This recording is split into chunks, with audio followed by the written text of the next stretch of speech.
This ABC 15 flash briefing is sponsored by Sanderson Ford. Straight up.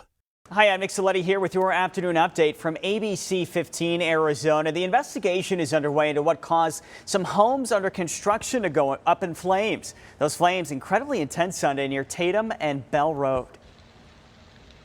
It looked like a mushroom. Wasn't even that tall. It wasn't even as tall as this two-story here. But it was clear it was a fire. And then within 30 seconds, it's engulfed in flames, and then it all came over. A total of 4 homes were lost. Others had significant smoke damage. Cleanup efforts are underway in areas devastated by recent floods in Arizona and in Globe. Some people are still trying to find somewhere to live while hoping for help. This is a true emergency. We need some help here. That's the mayor there, Al Gamero, is asking the state and county for some more assistance with temporary housing, specifically for flood victims. He says many residents of Globe can't afford flood insurance, and money allocated by the state has only been for fire damage relief and flood debris cleanup, nothing specifically for residents who lost their homes in the floods last week. I heard a knock on the door, and I got up, and they were like, "You gotta go, you gotta go, we gotta get everybody evacuated because it's coming." We lost all our clothes, my birth certificates, important paperwork like that.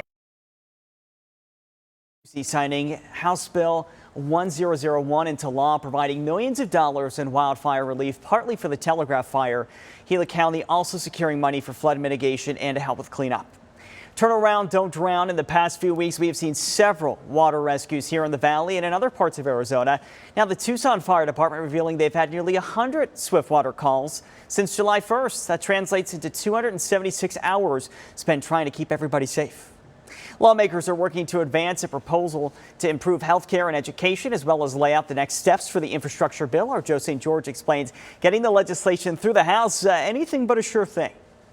The bill, as amended, is passed. Like it or not, the U.S. Senate has passed bills and resolutions in recent weeks to address infrastructure, healthcare, and yes, climate change. And now it's the House of Representatives' turn to take up these efforts. The House is breaking their traditional August recess to return to Washington Monday and begin the process of doing just that. But one clear fact is emerging here on Capitol Hill. Getting the bipartisan infrastructure deal as well as a multi-trillion-dollar spending proposal through the House of Representatives won't be easy. Goal number 1 for Democrats, pass a budget resolution. Passing a budget resolution gives lawmakers the authority to start writing a spending bill that will eventually be voted on. Early proposals indicate this could potentially be historic legislation, impacting everything from paid family leave to free community college. Speaker Nancy Pelosi can only lose 3 Democrats and still advance it, since Republicans are expected to unanimously oppose it. They believe Democrats will hurt the economy with all this spending.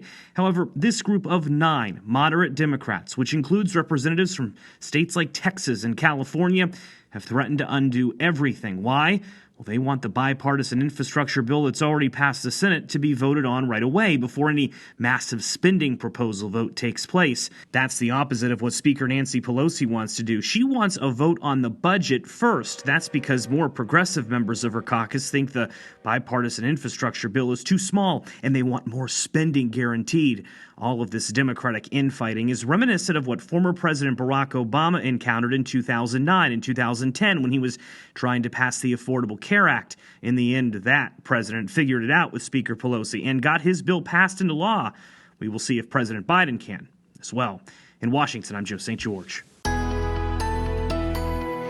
Time now for that most accurate forecast. I'm meteorologist Iris Hermosillo. Our break from the monsoon storms continues as we kick off this week, as we are still tracking more action across the Pacific Northwest, essentially areas of low pressure moving by to our north, keeping that ridge of high pressure to our east and keeping us storm free across most of Arizona today. Those storm chances start to gradually go up in southeast Arizona today and then in the high country tomorrow. Essentially, though, high pressure will start to work its way for the west, and that's going to heat things back up across our state. The valley looking storm-free all week long, with temperatures that are going to be trending up and possibly hitting 110 later this week. Then as we head into the weekend, it's possible we see a little bit more moisture as that ridge of high pressure repositions itself across the desert southwest, and that will bring back those valley storm chances. But at this point, just about a 10% chance for storms. In the meantime, look for highs that are right near normal today. 105 for Phoenix, 70s and 80s across northern Arizona. Temperatures will trend up by the middle of the week with high temperatures near 110 Thursday.